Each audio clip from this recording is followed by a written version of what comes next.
Hello बच्चों, मेरा नाम विकास रस्तोगी है और आज हम सेट्स के कुछ ऑपरेशंस के ऊपर बात करेंगे। ये हमारा वीडियो नंबर 2 है, लेकिन अगर स्टूडेंट कुछ बच्चों ने वीडियो 1 नहीं देखा है सेट्स का, तो आप पहले उसे देखें और बाद में इसको देखें। अगर आप डायरेक्टली इसे देखेंगे तो आपको इसको समझने में दिक्कत आ सकती है। ठीक है, अब हम सेट्स के ऑपरेशंस को स्टार्ट करते हैं। स्टूडेंट, सबसे पहले जो टर्म आता है वो आता है यूनियन ऑफ सेट्स। यूनियन क्या होता है स्टूडेंट? सपोज करिए ए एक सेट है, बी भी एक सेट है। यूनियन को हम इस सिंबल यू से डिनोट करते हैं। यूनियन में बच्चों वो सारे एलिमेंट्स आते हैं जो या तो ए में हो या बी में हो या दोनों में हो। लेकिन इसको हम बच्चों एक एग्जाम्पल से समझते हैं। लेकिन एग्जाम्पल से समझने से पहले हम कुछ टर्म्स के बारे में, कुछ रिप्रेजेंटेशंस के बारे में बात करते हैं जो हम सेट्स में करेंगे। वैन एक साइंटिस्ट हुए, उन्होंने हमें बताया कि जो सेट्स हैं उन्हें हम सर्कल से डिनोट करा करेंगे। Got it? जैसे ए एक सेट है, बी एक सेट है, जितने भी सेट्स होंगे उन्हें हम सब सेट्स को सर्कल से डिनोट करेंगे और जो यूनिवर्सल सेट होगा उसको बच्चों हम रेक्टेंगल से डिनोट करेंगे। ये हमारी जनरल नोटेशन रहेंगी थ्रू आउट द चैप्टर। अब हम बात कर रहे थे यूनियन के ऊपर। तो देखिए, जैसे एक सेट है ए, इसमें है बच्चों 1 2 3। एक सेट है बी, उसमें एलिमेंट है 1 3 5 7। तो अगर मुझे ए यूनियन बी निकालना है तो इसको यूनियन को बच्चों हम ऐसे डिनोट करते हैं। ए यूनियन बी में वो सारे एलिमेंट्स आते हैं जो चाहे तो ए में हो, चाहे बी में हो, चाहे दोनों में हो। देखिए 1 3 दोनों में था, इसलिए हमने इसको इस तरीके से लिखा ताकि 1 3 को हमें दो बार ना लिखना पड़े, क्योंकि वो ए में भी था और बी में भी थे 1 3। क्यों? सेट्स में एक एलिमेंट हम एक ही बार लगते हैं। तो इस तरीके से हमने ऐसा डायग्राम बनाया। ए में थे मेरे 1 2 3 और बी में थे मेरे 1 3 5 7। तो ए यूनियन बी में बच्चों वो सारे एलिमेंट आएंगे, चाहे तो ए में है, चाहे बी में है, चाहे दोनों में। मींस 1 2 3 5 7 वो सारे एलिमेंट आएंगे। बात समझ में आई यूनियन के बारे में? अब यूनियन के ऊपर हमारी कुछ प्रॉपर्टीज हैं, उनके ऊपर बात करेंगे। जो यूनियन होता है, जैसे दो सेट्स हैं ए और बी। अब आप ए और बी दो सेट्स हैं, अगर आप ए यूनियन बी निकालेंगे, देखिए ये अगर ए होगा, ये अगर बी होगा, तो ए यूनियन बी ये पूरा आंसर आएगा। वो सारे एलिमेंट आएंगे जो ए में भी हैं, बी में भी हैं। ऐसे ही अगर आप बी यूनियन ए करेंगे तो बी यूनियन ए में भी वही सारे एलिमेंट आएंगे ना जो ए यूनियन बी में थे। इसका मतलब जो यूनियन होता है वो कॉम्यूटेटिव लॉ, क्रम विनिमय नियम को बच्चों पालन करता है, क्रम विनिमय नियम का। ऐसे ही हम एक और चीज देखते हैं, जो यूनियन ऑफ सेट है वो एसोसिएटिव लॉ को भी फॉलो करता है। एसोसिएटिव लॉ क्या है बच्चों? जैसे आप 3 set low, A B C. तो अगर आप ए ये है, बी ये है, सी ये है, आप ए यूनियन बी, जैसे बी यूनियन सी निकालें तो ये आ जाएगा बी यूनियन सी। उसके साथ आप ए का यूनियन करें तो ये सारा आंसर आ गया। ऐसे आप ए यूनियन बी निकालें और उसको सी के साथ यूनियन करेंगे तो भी आंसर सेम आएगा। तो जो यूनियन है वो एसोसिएटिव लॉ को भी फॉलो करता है। बात समझ में आई आपको?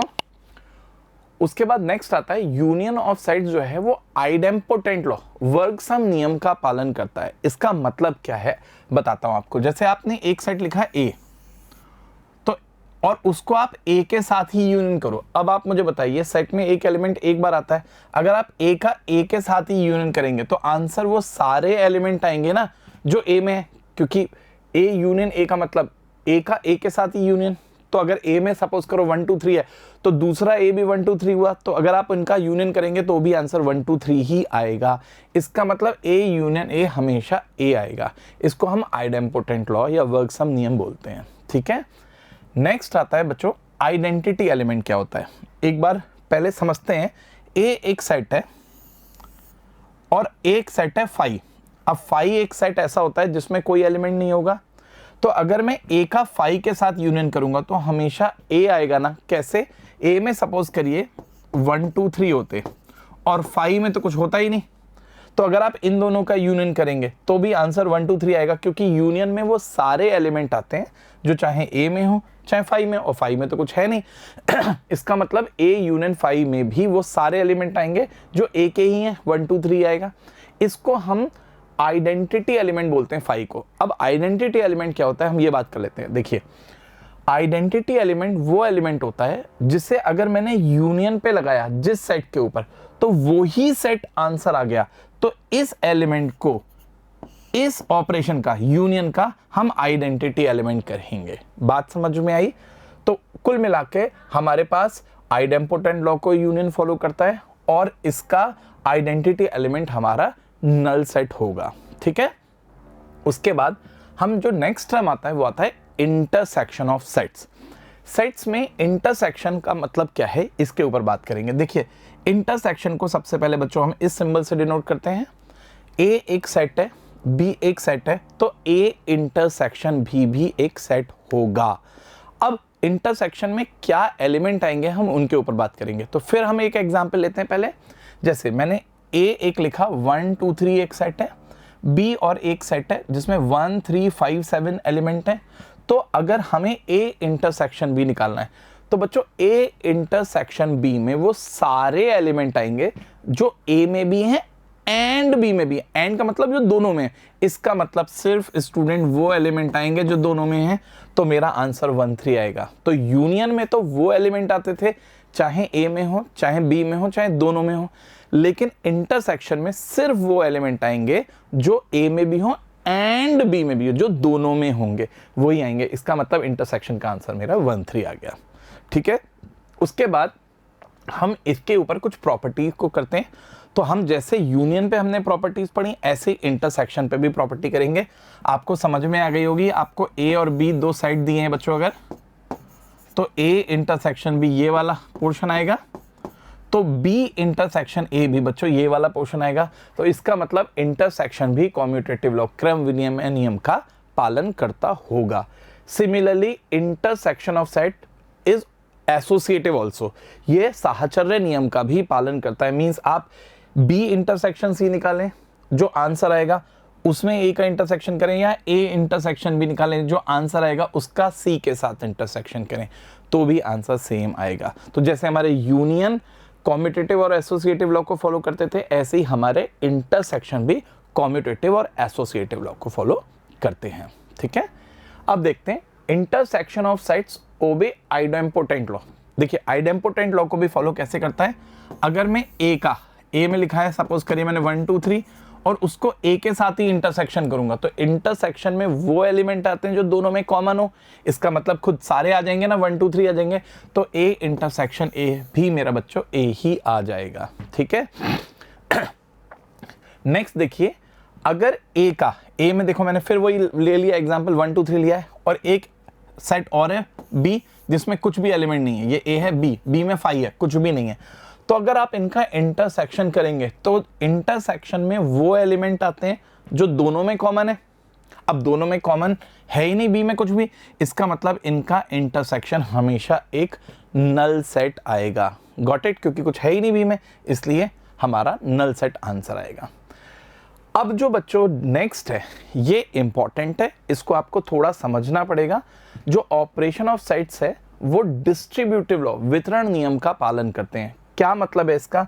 जैसे A union B intersection C करें, या ध्यान से देखें A union B intersection A union C करें, या A intersection B union C, तो इसको आप देखिए कैसे खोलेंगे, A intersection B union A intersection C. ये हमारे दो डिस्ट्रीब्यूटिव लॉ को फॉलो करते हैं। ये दो लॉ हैं, इसको आपको ध्यान रखना पड़ेगा। ये भी हमारे ऑपरेशन जो सेट्स है वो हमारा डिस्ट्रीब्यूटिव लॉ को फॉलो करता है। ठीक है, अब बात आती है, हम अगला पढ़ते हैं डिसजॉइंट सेट्स क्या होते होंगे। देखो बच्चों, जैसे हमने बनाया यूनिवर्सल सेट को, जैसे मैंने बोला था एक रेक्टेंगल में शो करेंगे। ए एक सेट लिया मैंने, उसमें 1 2 3 एलिमेंट है, और बी एक सेट लिया बच्चों जिसमें मेरे 4 5 6 एलिमेंट है। तो अगर उनका intersection A intersection B null set आया, इसमें कुछ भी कॉमन नहीं है, तो ऐसे सेट्स को हम असंयुक्त समुच्चय या डिसजॉइंट सेट बोलेंगे। मतलब डिसजॉइंट सेट्स वो होते हैं जिनका इंटरसेक्शन नल सेट आया, जिनमें एक भी एलिमेंट कॉमन नहीं होगा। ऐसे सेट्स को हम डिसजॉइंट सेट करेंगे, और इनको हमने अलग अलग बनाया क्योंकि कुछ पोर्शन कॉमन है ही नहीं। ठीक है, अब आता है इंटरसेक्टिंग साइड्स। जैसे देखिए हमने ए ये लिखा, अगेन 1 2 3, बी लिखा 1 3 4, तो इनका जो इंटरसेक्शन आया 1 3 आया, मतलब इनका जो इंटरसेक्शन है वो नल साइड नहीं आना चाहिए, कुछ ना कुछ आना चाहिए। जैसे यहाँ पे 1 3 आया तो इनको हम इंटरसेक्टिंग या साइड्स या संयुक्त समुच्चय कहेंगे, मतलब उनका इंटरसेक्शन नल साइड नहीं आना चाहिए। Got it. अब बात आती है डिफरेंस ऑफ साइड्स। इसको समझने से पहले हम पहले डायग्राम पे बात करेंगे। देखिए जैसे एक साइड लिखा मैंने 1 2 3, ए एक साइड है मैंने 1 2 3, और बच्चों बी एक साइड है 3 4 5। अगर मुझे ए माइनस बी निकालना है तो देखिए ऐसा लग रहा है बी को माइनस कर दो, बी को ले जाओ, बी को निकाल दो इसमें, तो सिर्फ क्या बचा 1 2। इसका मतलब ए माइनस बी में वो सारे एलिमेंट आएंगे which are only in A not in B, मतलब बी निकल गया तो बी ए के कॉमन वाले भी ले गया। जैसे 3 ए में भी था बी में भी था, तो वो 3 चला गया, तो सिर्फ वो एलिमेंट आएंगे which are only in A not in B, means A minus B का आंसर बच्चों मेरा ये आया। ठीक है, अब देखिए जरा मैं एक बार फिर दोबारा से थ्योरी बताता हूं। If A and B are two sets then their difference A minus B is defined as a set containing all the elements of A which don't belong to B. आपको समझ में आई, ए माइनस बी में वो सारे element आएंगे which are only in A not in B, B वाला minus कर दिया अपन ने। ठीक है, अब आप देखिए इसी तरीके से अगर आप देखेंगे, अगर a माइनस बी ये 1 2 3 1 2 है तो मेरे बच्चों b माइनस ए 4 5 हो जाएगा। सेम देखो b माइनस ए क्या आएगा 4 5 आ जाएगा। देखिए ये वाला पोर्शन अगर a माइनस बी है तो ये वाला पोर्शन मेरा बच्चों b माइनस ए आ जाएगा या नहीं।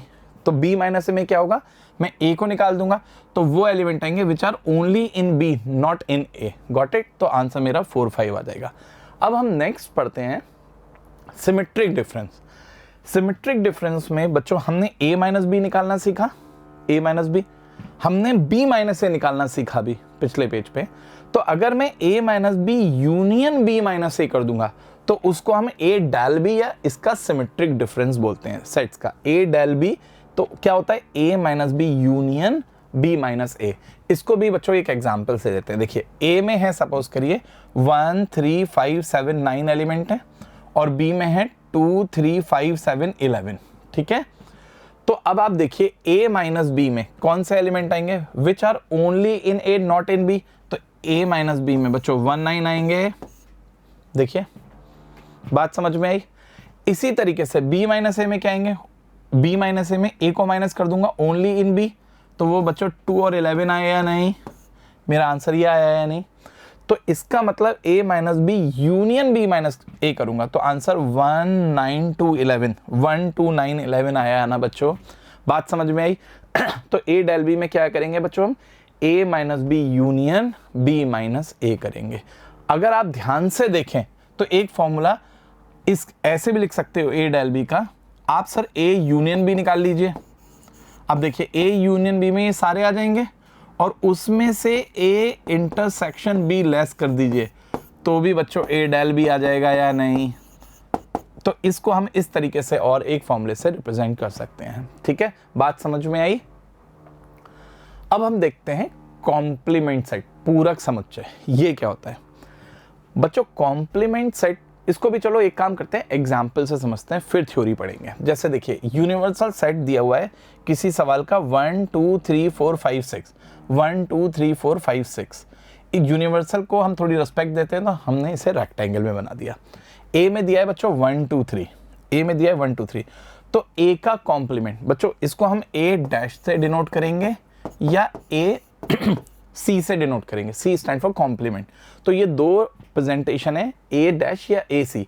तो ए के कॉम्प्लीमेंट में वो एलिमेंट होंगे जो ए को छोड़ के बाकी यू में है।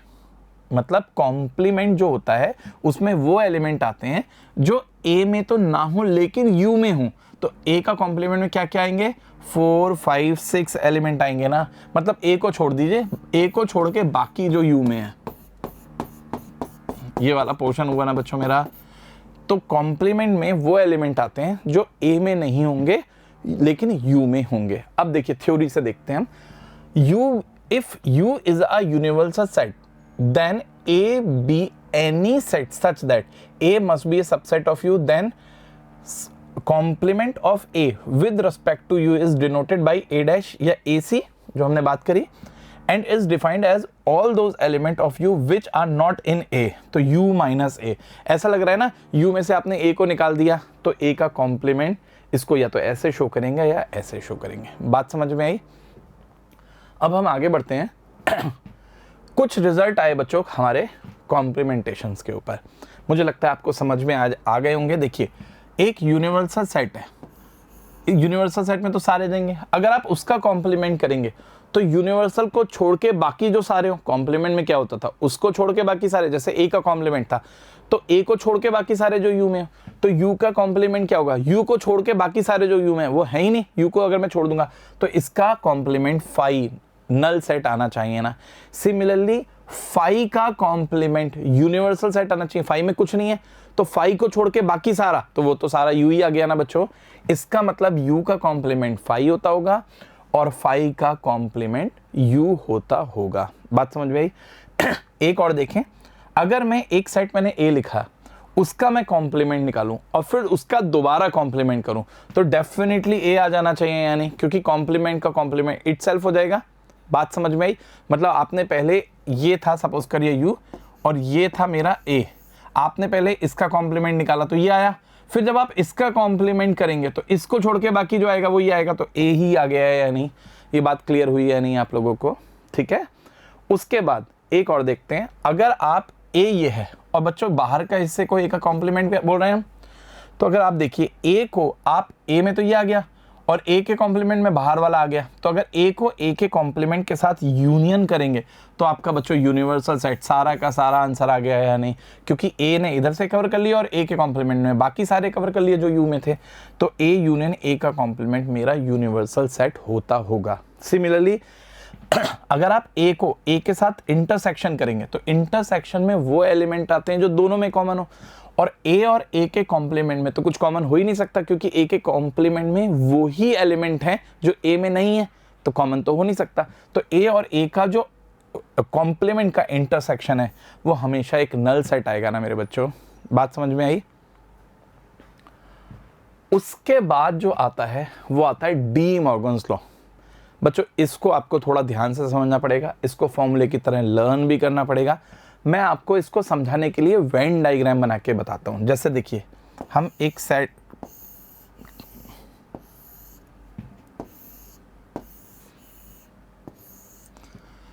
मैं निकालना चाह रहा हूं ए एक सेट है, ये बच्चों बी भी एक सेट है। दो डायग्राम बना दिए मैंने ताकि मैं कंपेयर कर पाऊं, लेफ्ट हैंड साइड और right hand side Venn diagram से सेम आ रही हैं। ठीक है, तो अब ए यूनियन बी में बच्चों ये सारे एलिमेंट आएंगे विच आर आइदर इन ए और इन बी और इन बोथ, और उसका जब कॉम्प्लीमेंट लूंगा तो देखिए बाहर वाला पोर्शन आएगा ना, ए यूनियन बी को छोड़ के बाकी सारा जो यू में हो। आप देखिए बात समझ में आई या नहीं आपको? तो ए यूनियन बी के कॉम्प्लीमेंट में आंसर बच्चों ये वाले आए ना। सिमिलरली अब आप ए का कॉम्प्लीमेंट निकालिए, देखिए ए ये है तो ए का कॉम्प्लीमेंट क्या होगा, ए को छोड़ के बाकी सारा,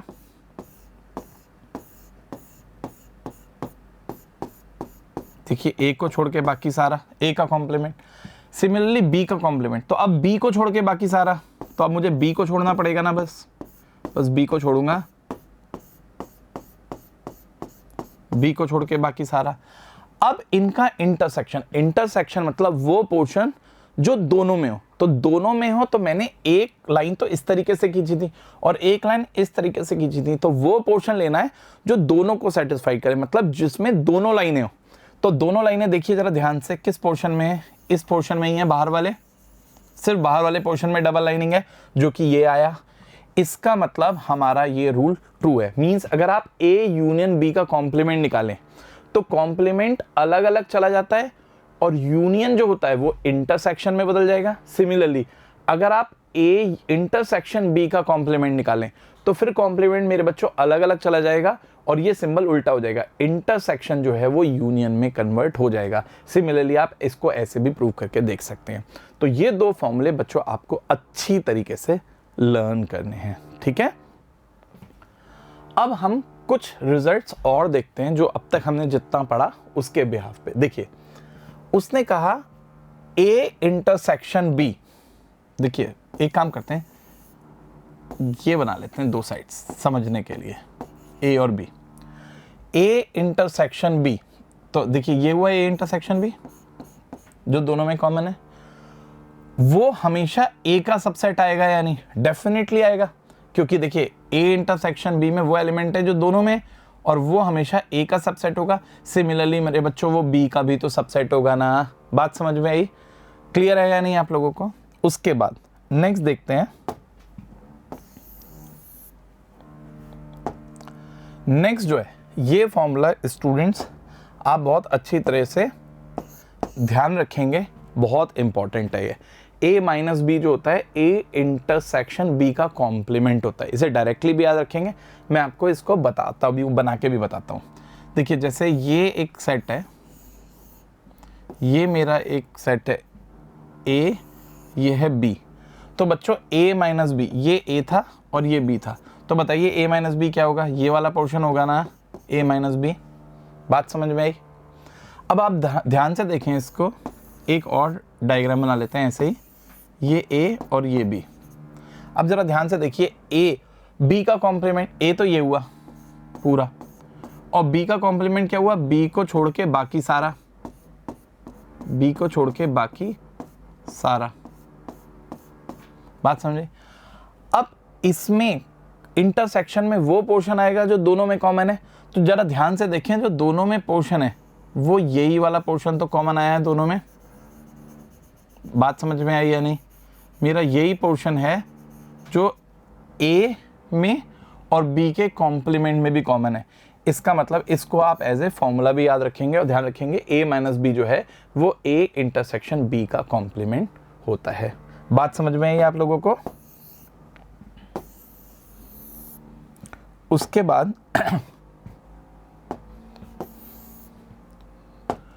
बाद बच्चों हम एक और डायग्राम बनाते हैं। ये फिर मैंने बनाया है A एक सेट और ये एक B set, A minus B. बताइए क्या हुआ? A minus B, A minus B बच्चों ये हुआ ना, A माइनस बी। उसका अगर आप B के साथ यूनियन कर दोगे तो वो सारे एलिमेंट आंसर आ गए ना। तो आंसर मेरा A यूनियन B हो गया ना, वो सारे आंसर आ गए ना, वो एलिमेंट्स आ गए ना जो A में भी हैं और B में भी हैं। बात समझ में आ गई? इसी तरीके से अगर आप A माइनस बी ये था और आप B ये है, इनका इंटरसेक्शन करोगे तो इंटरसेक्शन में वो पोर्शन आना चाहिए जो दोनों में कॉमन है। तो कॉमन पोर्शन तो कुछ है ही नहीं, देखिए चेक कहीं बना ही नहीं, सारी एक ही लाइन है। तो इसका मतलब उनका A माइनस बी का B के साथ जब हम इंटरसेक्शन करेंगे तो हमेशा एक नल सेट आएगा या नहीं? बात समझ में आई?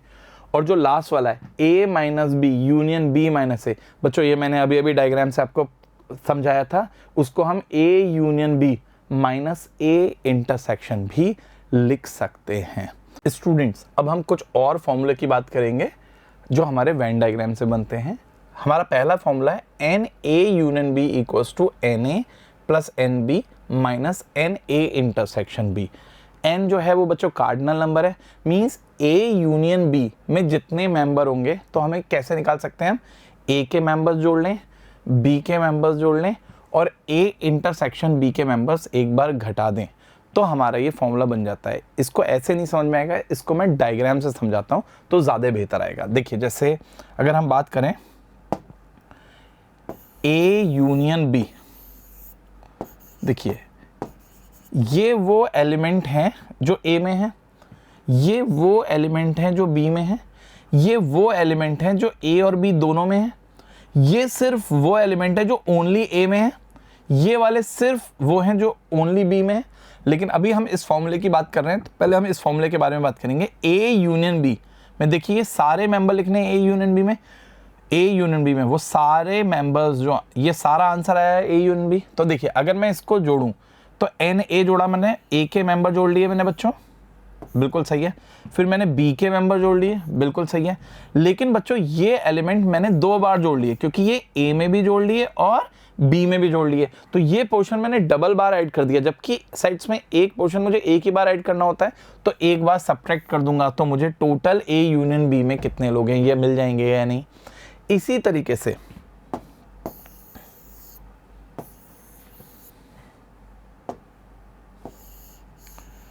बच्चों ये एक फॉर्मूला है, इसको ध्यान से देखते हैं।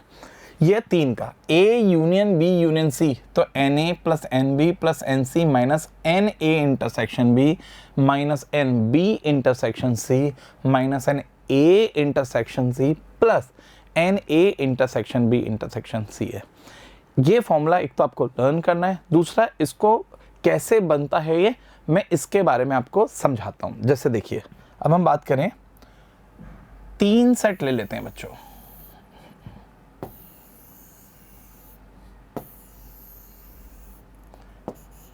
A B C, बच्चों ये मेरे 3 सेट हैं।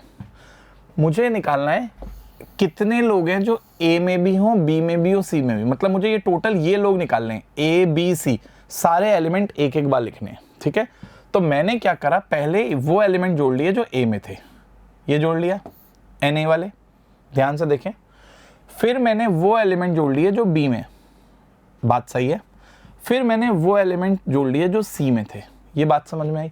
लेकिन बच्चों जरा ध्यान से देखेंगे, ये वाला पोर्शन, ये वाला जो पोर्शन है A इंटरसेक्शन B वाला, ये आपने A में भी ले लिया और B में भी ले लिया, तो ये 2 बार आ गया। तो एक बार आपको लेस करना पड़ेगा या नहीं, तो आपने ये पोर्शन एक बार लेस कर दिया, क्योंकि ये 2 बार आ गया था तो आपने एक बार लेस कर दिया। ये बात समझ में आ गई। सिमिलरली B और C में भी आपने ये वाला पोर्शन 2 बार ले लिया, तो आपने एक बार लेस कर दिया, क्योंकि 2 बार ले लिया। B में भी ले लिया ये वाला पोर्शन और C में भी ले लिया, तो ये 2 बार लिया, तो ये भी एक बार लेस करना पड़ेगा। सिमिलरली A इंटरसेक्शन C वाला पोर्शन भी लेस करना पड़ेगा। बात समझ में आई।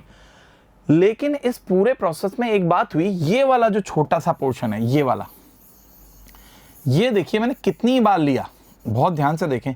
ये मैंने एक बार A में लिया शुरू में, ये मैंने B में भी लिया और ये मैंने C में भी लिया। ये पोर्शन मैंने 3 बार ले लिया, जबकि मुझे लेना एक बार था। और मैंने इसे एक बार A इंटरसेक्शन B की वजह से सब्ट्रैक्ट कर दिया, दूसरी बार B इंटरसेक्शन C की वजह से सब्ट्रैक्ट कर दिया, और तीसरी बार A इंटरसेक्शन C की वजह से भी सब्ट्रैक्ट कर दिया। मतलब मैंने 3 बार तो लिया और तीनों बार सब्ट्रैक्ट भी कर दिया। तो ये पोर्शन तो बच्चों मेरे पास एक बार भी नहीं बचा, जबकि मुझे एक बार लेना था। इसीलिए लास्ट में ये जो पोर्शन है A intersection B intersection C, ये वाला बच्चों वो वाला पोर्शन है जो तीनों में कॉमन है, ये मुझे एक बार ऐड करना पड़ेगा। समझ में आई आप लोगों को? इस तरीके से इस फॉर्मूला ये ड्राइव करा हमने। आप देखें हर चीज़ लॉजिकल है, इसे समझने की कोशिश करें और फिर नोट्स बना के इसे लर्न भी करें। ठीक है, अब बच्चों हम कुछ क्वेश्चंस के ऊपर बात करते हैं। ठीक है, जैसे पहला सवाल आया हमारा, इफ an ax है, x belongs to natural number है, और उसने कहा describe the set 3n intersection 7n। 3n का मतलब क्या हुआ बच्चों? n है नेचुरल नंबर, तो 3n जो आएगा वो ध्यान से देखें, n होता है नेचुरल नंबर, तो उसमें मैं 3 से एलिमेंट की इंटू करूंगा, तो 3n में क्या आएगा? नेचुरल नंबर में तो 1 2 3 आते हैं, तो 3n में क्या आएगा? 3 6 9 12 15 18 ऐसे एलिमेंट आएंगे या नहीं भाई? जो नेचुरल नंबर थे 1 2 3 4, उनमें 3 की इंटू आ जाएगी। ऐसे ही 7n में 7 के मल्टीपल्स आएंगे। 7n क्या हो जाएगा बच्चों? 7 के मल्टीपल, 7 14 21 28 इस तरीके से आएंगे। अब मुझे वो एलिमेंट लिखने हैं जो 3n में भी हो और 7n में भी हो। जरा ध्यान से देखें कौन सा है वो एलिमेंट। अगला 21 आएगा, ऐसे और लिख सकते हैं या नहीं? तो अगर आप ध्यान से देखें तो 21 वो मेरा एलिमेंट आया जो दोनों में कॉमन है। आगे और भी आएंगे, लेकिन जो पहला एलिमेंट है वो 21 आया। तो उसको मैं कैसे देख सकता हूँ? जो 3 का और 7 का इंटरसेक्शन, जो 3 का भी मल्टीपल हो एंड 7 का भी मल्टीपल हो, तो इसका मतलब वो 21 के मल्टीपल दोनों में कॉमन आएंगे, क्योंकि वो 3 के भी हैं एंड 7 के भी हैं। इसका मतलब मेरे जो 21 के मल्टीपल है, जैसे 21 42 63, ये मेरे आंसर आएंगे। कुल मिला के इसका जो आंसर आएगा 3n इंटरसेक्शन जो 7n आएगा ना बच्चों, वो 21n आंसर आ जाएगा नहीं, क्योंकि जो 21 के मल्टीपल्स होंगे वो मेरे सारे आंसर्स आएंगे। ये बात समझ में आ गई आप लोगों को? उसके बाद एक और देखते हैं। उसने कहा A और B 2 सेट है सच दैट A में तो 17 एलिमेंट है और B में 23 एलिमेंट है और A यूनियन B में 38 एलिमेंट है। तो मुझे ए इंटरसेक्शन बी के एलिमेंट्स बताने हैं। तो स्टूडेंट बहुत ही सिंपल है, मेरे पास फॉर्मूला है n A union B equals to n A plus n B minus n A intersection B. अब देखिए मेरे पास क्या क्या गिवन है, ए यूनियन बी 38 गिवन है बच्चों, एन ए कितना गिवन है 17 गिवन है, 23 गिवन है और माइनस ये मुझे निकालना है।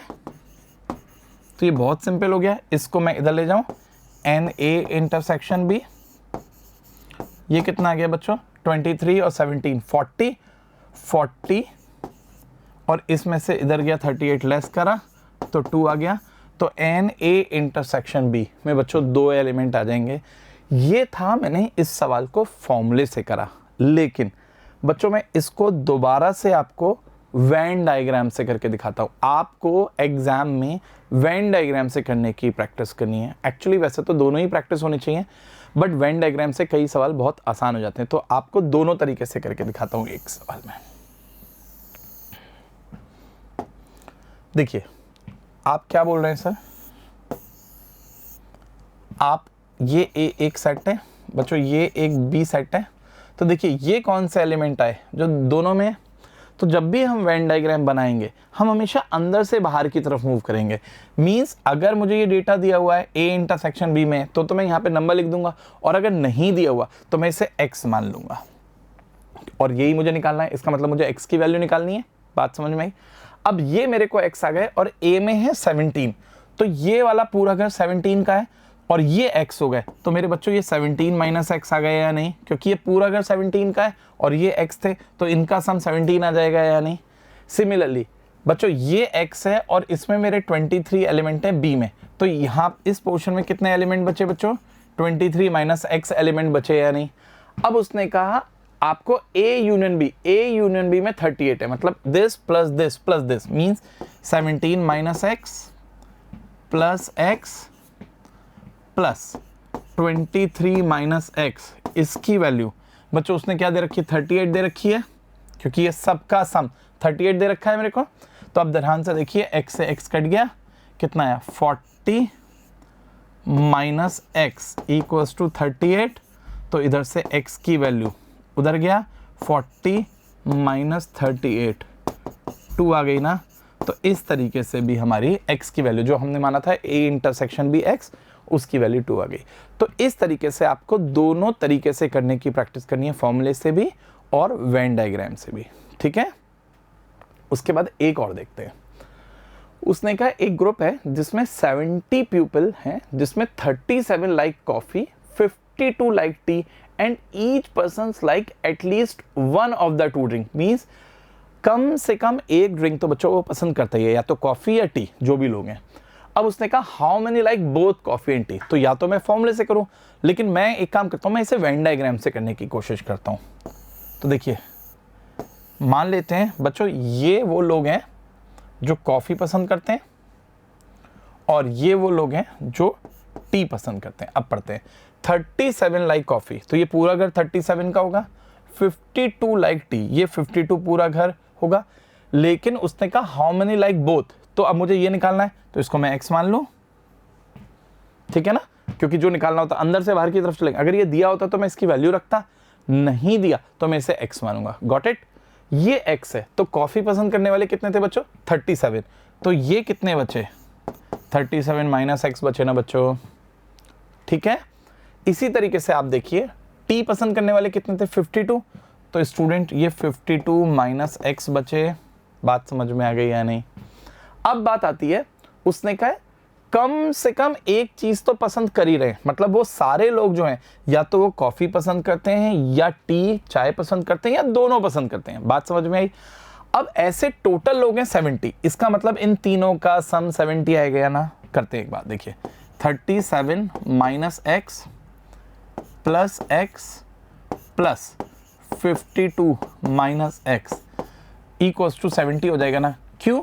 क्योंकि हमें यहाँ पे एक लाइन दी है at least one of the 2 drinks तो पसंद करते ही करते हैं, मतलब कम से कम एक चीज तो पसंद करनी है। मीन्स ऐसे टोटल लोग 70 है। Got it. अब देखिए इससे ये कट गया, ये जोड़ा तो 7 9 89 माइनस एक्स इक्वल्स टू 70, तो ये x इधर गया तो 89 माइनस 70 बच्चों 19 आ गया। इसका मतलब ऐसे 19 लोग हैं जो दोनों चीज़ें पसंद करते हैं, कॉफ़ी भी पसंद करते हैं एंड टी भी पसंद करते हैं। बात समझ में आई? अब एक और देखते हैं। उसने कहा there are 20 student in a chemistry class and 30 student in a physics class, find the number of student who are either in the physics class और इन केमिस्ट्री क्लास। ठीक है, अब दो सिचुएशन है। उसने कहा पहली situation when the two classes meets at different hours and 10 students are enrolled in the both the courses, और दूसरा है two classes meet at the same hour. Okay, देखिए अब कुछ बच्चे ऐसे हैं जो फिजिक्स की क्लास में और कुछ बच्चे ऐसे हैं जो केमिस्ट्री की क्लास में। अब वो बहुत ध्यान से सुनना, अगर दोनों क्लासेस के टाइम सेम होंगे, जैसे दोनों ही क्लासेस एक फिक्स टाइम में चलती हैं, सपोज करिए दोनों ही क्लासेस 4 to 5 चलती हैं, तो अब दोनों ही क्लासेस जब 4 to 5 चल रही हैं तो एक स्टूडेंट एक साथ दोनों क्लासेस में तो नहीं हो सकता। तो अगर ऐसी सिचुएशन है जब दोनों क्लासेस साथ चलेंगी तो उसका मतलब है उनका इंटरसेक्शन, उनमें जो कॉमन बच्चे बैठे होंगे जो दोनों क्लासेस में होंगे, फिजिक्स की भी क्लास में एंड केमिस्ट्री की क्लास, वो 0 होंगे ना, वो 1 भी नहीं होगा ना। लेकिन अगर वो डिफरेंट आवर्स में चलती हैं तो कुछ कॉमन आ सकते हैं, कि कुछ बच्चे ऐसे भी हो सकते हैं जो फिजिक्स की क्लास में भी हो एंड केमिस्ट्री की क्लास में हो। तो अब हम इस सवाल को दोबारा करते हैं। उसने कहा 20 स्टूडेंट तो केमिस्ट्री की क्लास में हैं और 30 स्टूडेंट फिजिक्स की क्लास में है। अब केस 1 करते हैं, when the two classes meet at the different hours. अब देखिए सपोज करिए हम वेन डायग्राम बना लेते हैं। ये कौन से बच्चे हैं बच्चों जो केमिस्ट्री की क्लास में हैं और ये हैं फिजिक्स की क्लास वाले बच्चे। अब फर्स्ट केस करते हैं, जो दो क्लासेस हैं वो डिफरेंट आवर्स में चल रही हैं, अलग अलग टाइम पे चल रही हैं और 10 बच्चों ने दोनों में एनरोल कर रखा है। तो पहले हम सबसे पहले अंदर वाला पोर्शन भरेंगे। हमने कहा अंदर से बाहर की तरफ जाएंगे, सवाल कितना ही टफ है। तो ये 10 जो हैं स्टूडेंट वो दोनों में एनरोल हैं, तो वो ऐसे बच्चे 10 हैं जो केमिस्ट्री भी पढ़ते हैं एंड फिजिक्स भी पढ़ते हैं। क्लासेस अलग अलग आवर्स पे हैं इसलिए कॉमन आ सकते हैं। अब दोबारा पढ़ते हैं, केमिस्ट्री वाले कितने हैं? There are 20 student in a chemistry class. अब ये पूरा घर 20 का है तो बच्चों ये 10 का रह जाएगा या नहीं? बात समझ में आई? क्योंकि पूरी क्लास में 20 बच्चे हैं। उसके बाद फिजिक्स की क्लास में कितने? 30। अब इधर 10 आ चुके हैं तो स्टूडेंट इधर मैं 20 लिखूंगा ना, ताकि इस पूरे घर में 30 आ पाए। Got it? अब उसने कहा कि कितने स्टूडेंट हैं, उसने कहा number of student who are either in physics class और इन केमिस्ट्री। तो इस क्लास इस टाइम जो मेरा आंसर आया वो बच्चों 40 स्टूडेंट है ना, 20 30 40 टोटल बच्चे 40 हुए। इसका मतलब इस टाइम टोटल 40 बच्चे मेरा आंसर आया ना। कब? जब दोनों क्लासेस अलग अलग टाइम पे चल रही थी। अब अगर हम सेकंड केस की बात करें,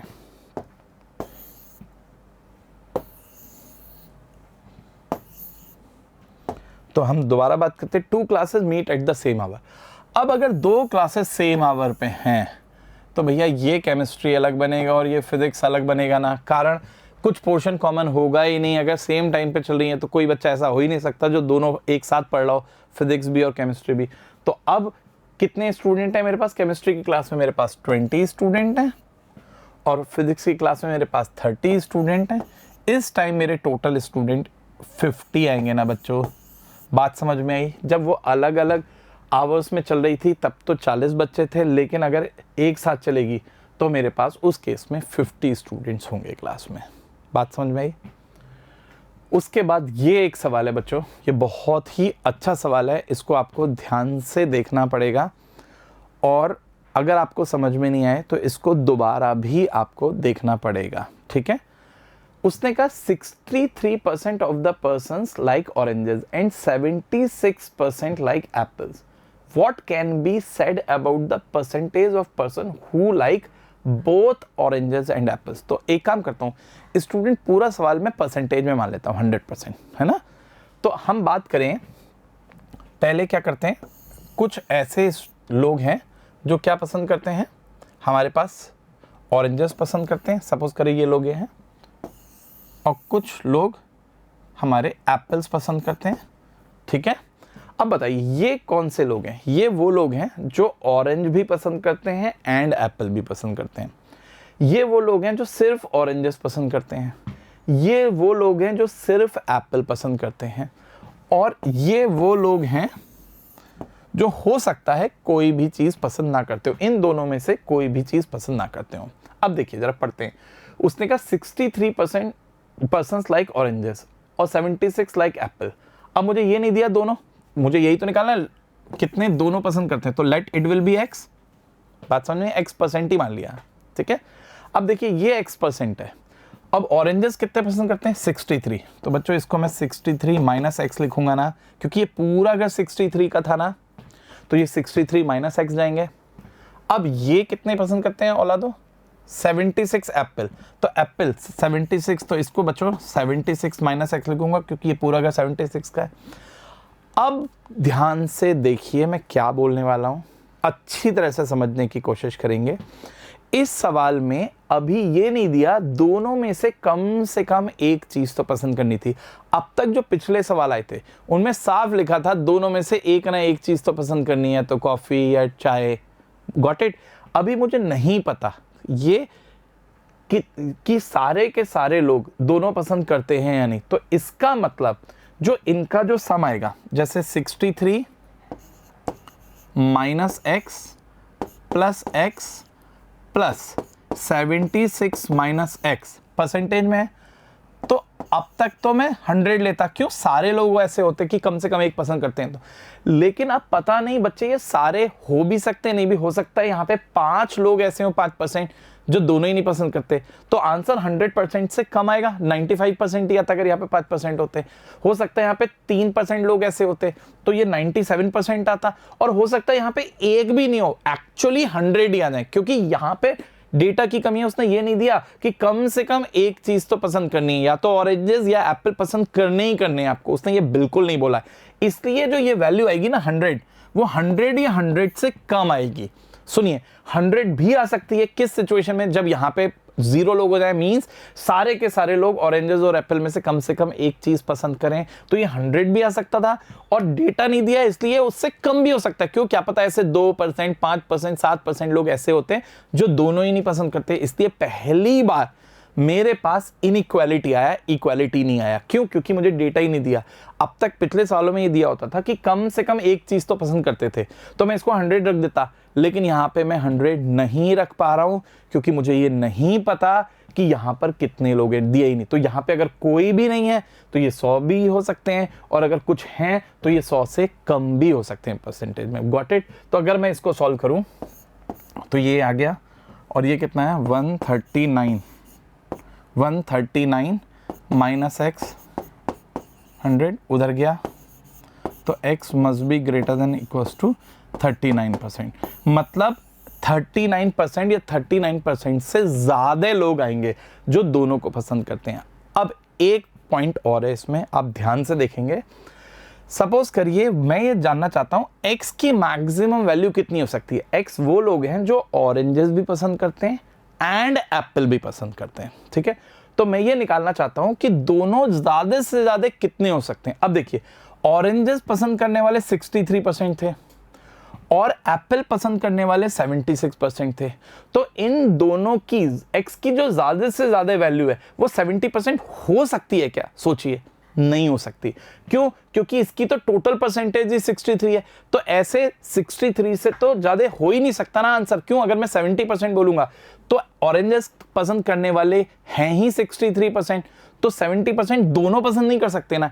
इसका मतलब x की जो मैक्सिमम वैल्यू है वो 63 या 63 से कम आएगी ना, जो दोनों पसंद करते हो। देखिए मैं फिर बोल रहा हूं, अगर ऑरेंजेस एंड एप्पल दोनों को पसंद कराना है तो x की वैल्यू ज्यादा से ज्यादा 63 हो सकती है। क्यों? टोटल परसेंटेज ही ऑरेंज की पसंद करने वाले 63% है, 63% है। तो ऐसा तो हो ही नहीं सकता ना कि ऑरेंज एंड एप्पल पसंद करने वाले 65% हो जाए। क्यों? क्योंकि टोटल ऑरेंजेस पसंद करने वाले ही 63 हैं। इसका मतलब x की जो वैल्यू है 100% वो 63 या 63 से कम होनी चाहिए या नहीं? बात समझ में आई? तो 60, तो कुल मिला के अब मेरा जो आंसर आया, इसका फाइनल आंसर क्या आया? इसका फाइनल आंसर बच्चों इक्वेशन आई क्या? कि x की वैल्यू सर 39% से तो ज़्यादा होगी और 63% से कम होगी। तो पहली बार हमारा आंसर इन इक्वेशंस में आया। बात समझ में आई? मतलब x की ज़्यादा से ज़्यादा वैल्यू तो 63 हो सकती है परसेंट में और कम से कम 39 हो सकती है। तो जो x की रेंज लाई करेगी 39% और 63% के बीच में। ठीक है बच्चों। उसके बाद एक और सवाल आया हमारा, in a class of 25 student 12 has taken maths, 8 have taken maths but not bio, find the number of students who have taken both maths and bio and the number of those who have taken biology but not maths. Each student has taken either maths or biology or both. ठीक है, तो कर लेते हैं, एक काम करते हैं, बना लेते हैं इसका डायग्राम। ये बच्चे वो हैं जो मैथ्स पसंद करते हैं, ये वो हैं जिन्होंने बायो लिया और ये वो हैं जिन्होंने दोनों लिया है। अब उसने कहा है each student had taken either maths और बायोलॉजी और बोथ, मतलब सारे के सारे बच्चे यहाँ आएंगे। मतलब ऐसा एक भी बच्चा नहीं है जो इसके बाहर जाए, मीन्स जो मैथ्स और बायो में से उसने कुछ नहीं लिया। मतलब हम सिर्फ उन बच्चों की बात कर रहे हैं, सारे के सारे बच्चे जो 25 बच्चे हैं उनमें या तो उन्होंने ये लिए या ये लिए या दोनों लिए। Is it clear? अब देखो फिर पढ़ते हैं। 25 स्टूडेंट है, 12 ने मैथ्स लिए, 8 have taken maths but not biology.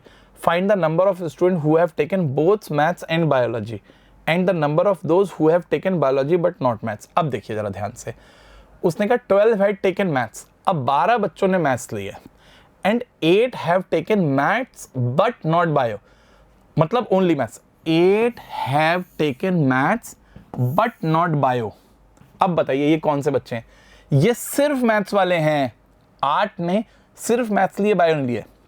देखिए ये तो वो बच्चे हैं जिन्होंने मैथ्स भी लिए है एंड बायो भी लिया। तो अब बात कर रहा है 8 ऐसे बच्चे हैं जिन्होंने सिर्फ मैथ्स लिया और ओनली मैथ्स का मतलब यहाँ पे 8 आ जाएगा ना। ये बच्चे 8 है ना जिन्होंने ओनली मैथ्स लिया, क्योंकि अगर मैं टोटल लिखूंगा तो ये बच्चे टोटल में तो वो आते जिन्होंने मैथ्स लिया, अब उनमें मैं बायो नहीं लिए वो भी होते और जिन्होंने बायो लिए वो भी होते। बात समझ में आई? तो अब उसने कहा 8 ने तो इधर आ गए, उसके बाद टोटल 12 ने मैथ्स लिया तो 4 इधर आ गए ना, क्योंकि अगर 8 बच्चे ऐसे हैं जिन्होंने ओनली मैथ्स लिए और टोटल 12 ने मैथ्स लिया तो ऐसे 4 बच्चे आएंगे ना जिन्होंने मैथ्स एंड बायो दोनों लिए हैं। और उसने कहा है 25 टोटल बच्चे, तो ये 12 हो गए। 12 तो 12 अगर मैं 25 में से घटा दूं तो 25 माइनस 12 13 बच्चे आ गए। इसका मतलब 13 बच्चों ने ओनली बायो लिए, तभी तो देखिए 13 और 4 17, 17 और 8 25 आ जाएंगे ना। क्यों? उसने क्वेश्चन में साफ बोला है कोई ना कोई एक सब्जेक्ट तो लेना ही है। अब मुझे निकालना क्या? Find the number of student who have taken both maths and bio. तो जिन्होंने मैथ्स एंड बायो लिए ऐसे 4 आ गए बच्चों, and the number of those who have taken bio but not maths, ऐसे 13 बच्चे आ गए जिन्होंने बायो तो लिए लेकिन मैथ्स नहीं ली, मीन्स ओनली बायो लिए। इसका मतलब मेरा आंसर 13 आ गया। Got it students? अब हम एक सवाल और देखते हैं। A class has 175 students. Following is the description showing the number of students studying one or more of the following subject in this class. ठीक है, डेटा दिया है। मैथ्स वाले बच्चों 100 स्टूडेंट्स हैं, फिजिक्स वाले 70 हैं। एक काम करते हैं, लिख लेते हैं। देखिए टोटल 175 स्टूडेंट्स हैं। मैथ्स जिन्होंने लिए ऐसे 100 स्टूडेंट्स हैं जिन्होंने मैथ्स लिए। फिजिक्स वाले 70 हैं, 70 फिजिक्स, और केमिस्ट्री 46 लोगों ने लिया है। 46 लोगों ने केमिस्ट्री लिया है। अब एक काम करते हैं, इसको थोड़ा सा जगह बना लेते हैं। अब स्टूडेंट हम 3 सब्जेक्ट्स हैं हमारे पास, मैथ्स फिजिक्स केमिस्ट्री। तो हम इस तरीके से वेन डायग्राम बना लेते हैं। ये हैं मैथ्स वाले बच्चे, ये हैं फिजिक्स वाले बच्चे और ये हैं केमिस्ट्री वाले बच्चे। अब हम हमेशा अंदर से बाहर की तरफ चलेंगे। ये वो स्टूडेंट हैं, स्टूडेंट जिन्होंने तीनों सब्जेक्ट लिए, मैथ्स भी लिए, फिजिक्स भी लिए एंड केमिस्ट्री भी लिए। अगर ये दिया होगा तब तो मैं इसकी वैल्यू रखूंगा, अदरवाइज मैं एक्स मानूंगा। चलिए एक काम करते हैं, देखते हैं। उसने कहा कितने लोग मैथ्स फिजिक्स एंड केमिस्ट्री, ऐसे 18 लोग हैं जिन्होंने मैथ्स फिजिक्स एंड केमिस्ट्री लिया। बच्चों कितने लोग हैं? 18। तो यहाँ पे 18 आ जाएगा या नहीं? अब मैं अंदर से बाहर की तरफ चलूंगा, मैं ये देखूंगा 2 सब्जेक्ट कितनों ले लिए, maths and physics, physics and chemistry, और मैथ्स एंड केमिस्ट्री कितनों ने लिए। तो पढ़ते हैं। मैथ्स एंड फिजिक्स लिए बच्चों 30 ने, मैथ्स एंड फिजिक्स लिए 30 ने। तो ये पूरा घर 30 का है और ये 18 हो गए, तो बच्चों यहाँ पे 12 आ जाएगा या नहीं? बात समझ में आई? अब हम देखेंगे मैथ्स एंड केमिस्ट्री लिए 28 बच्चों ने, 28 बच्चों ने मैथ्स एंड केमिस्ट्री लिए। इधर 18 आ गए तो बच्चों इधर 10 आ जाएगा क्योंकि पूरा घर 28 का है। ऐसे ही हम देख रहे हैं फिजिक्स एंड केमिस्ट्री 23 ने लिए और 18 यहाँ पे आ गए, तो ये 5 बच्चे ऐसे आ गए। बात समझ में आई? अब हम बाहर की तरफ आएंगे, इसको देखेंगे कि ये पूरा घर कितने का है। देखिए मैथ्स लिए 100 बच्चों ने, अब ये यहाँ पे 30 और 140 हो गया, तो जो बचे 60 वो इधर आ जाएंगे ना बच्चों, क्योंकि ये पूरा घर 100 का है। अब फिजिक्स लिए 70 लोगों ने, तो ये 30 और 5 35 आ चुके हैं और टोटल घर है 70 का, तो यहाँ पे बच्चों 35 आ जाएंगे या नहीं? बात समझ में आई? उसके बाद ये घर केमिस्ट्री लिए 46 ने, अब ये हमारा कितने का है? 28 33 का है, तो 46 में से 33 में लेस करूँगा, तो ये जो 13 स्टूडेंट आ गए वो आ गए ना जिन्होंने सिर्फ केमिस्ट्री लिया। अब अगर इन सब का मैं ऐड करता हूँ, इन सबको बच्चों अगर मैं ऐड करता हूँ, तो देखिए ये 100 आया, ये 135 140 150 153 आ गया और टोटल हैं 175 स्टूडेंट और ये आया इनका सम 153। तो देखिए कितने ऐसे बच्चे हैं? 22 बच्चे ऐसे होंगे ना जिन्होंने इन 3 में से एक भी सब्जेक्ट लिया, क्योंकि टोटल 175 स्टूडेंट थे, इन सबका सम 153 आया, तो 22 स्टूडेंट ऐसे हैं जिन्होंने इन तीनों में से एक भी सब्जेक्ट नहीं लिया। अब उसने पूछा क्या है? How many students are enrolled in maths alone? तो आंसर बच्चों मेरा 60 आ गया, physics alone 35 and chemistry alone मेरा आ गया 13। और उसने कहा कितने स्टूडेंट ने एक भी सब्जेक्ट ऑफर नहीं कराए, तो स्टूडेंट मेरा आंसर 22 आ गया या नहीं? बात क्लियर हुई? ठीक है, अब एक सवाल और देखते हैं बच्चों। A college awarded 38 medals in football, 15 in basketball and 20 in cricket. If these medals went to a total of 58 men and only 3 men got medal in all the 3 games, how many received medal in the exactly 2 of the 3 sports? Okay, इसको भी थोड़ा सा इसकी जगह बना लेते हैं student. देखिए अब फिर वही है, 3 है,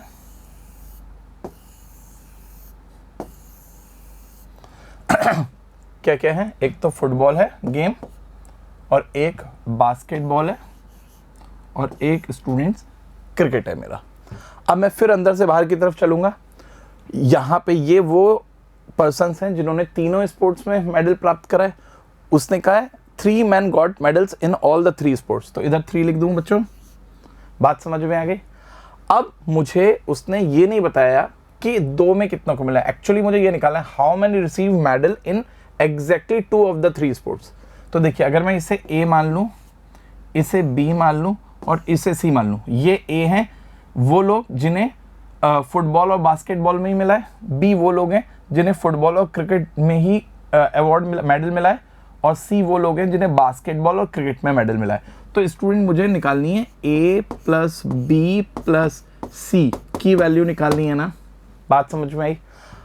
अब देखिए आगे बढ़ते हैं। उसने कहा फुटबॉल में मिले मुझे 38 मेडल। अब बच्चों ये पूरा घर 38 का है, तो इसका मतलब जो ये सिर्फ ये वाला जो पोर्शन है वो 38 माइनस ए प्लस बी प्लस 3 हो जाएगा ना। इसका मतलब 35 माइनस ए माइनस बी आ गया ना, क्योंकि पूरा घर 38 का था। ऐसे ही बास्केटबॉल में 15 है, तो बास्केटबॉल ये पूरा घर है, तो 15 माइनस ए प्लस सी प्लस 3, ये सिर्फ बास्केटबॉल आ गए वाले आ गए। और क्रिकेट में मिले हैं कितने लोगों को? 20। तो बच्चों 20 minus B plus C plus 3, ये मेरे सिर्फ क्रिकेट के आ गए। अब उसने कहा है ये जो सारे मेडल हैं, ये टोटल मेडल 58 हैं, मतलब जिन्हें या तो 1 स्पोर्ट्स में मेडल मिला है, या 2 स्पोर्ट्स में मिला है, या तीनों में मिला है। ऐसे टोटल 58% है। तो अब स्टूडेंट इसका मतलब इन सब का सम 58 आना चाहिए ना। तो देखिए मैं लिखता हूँ 35 minus A minus B plus A plus 3 plus B plus C plus 15 में से 3 लेस कर दूं 12 minus A minus C, bracket open करके लिख दिया बच्चों मैंने। उसके बाद इसको 17, 20 में से 3 सब्ट्रैक्ट कर दिए, माइनस बी माइनस सी। ये स्टूडेंट टोटल मेरे 58 मेडल्स हैं। ये बात समझ में आई। अब कुल मुझे इसको सॉल्व करना है कुल मिला के। तो देखिए ए से ये ए कैंसिल हुआ बच्चों, ये बी से बी कैंसिल हुआ, और ये सी से एक सी कैंसिल हो गया। तो क्या बचा स्टूडेंट 35, 38, 40, 50, 67 आ गया। ये इन सबका सम 67 आ गया। Minus A minus B minus C equals two 58 आ गया बच्चों। तो अब इसको उधर ले जाऊं, इसको अगर मैं उधर ले जाता हूं तो देखिए इसको उधर ले जाता हूं तो a प्लस बी प्लस सी उधर गया, और 67 में से 58 सब्ट्रैक्ट करा तो कितना आया, 9 आया। और मुझे exactly a plus B plus C की ही वैल्यू निकालनी थी। तो डायरेक्टली मेरे पास a plus B plus C 9 आ गया। इसका मतलब ऐसे 9 लोग हैं जिन्हें एग्जैक्टली 2 स्पोर्ट्स में मेडल मिले हैं। ठीक है बच्चों आज के लिए हम इतना ही रखते हैं। नेक्स्ट लेक्चर आप लोगों के लिए बहुत इंपॉर्टेंट है। क्यों? क्योंकि उसमें मैं पूरे लेक्चर में प्रीवियस ईयर्स क्वेश्चंस के बारे में डिस्कशन करेंगे हम। ठीक है, तो बात समझ में आई। तो आज के लिए हम इतना रखते हैं। Thank you.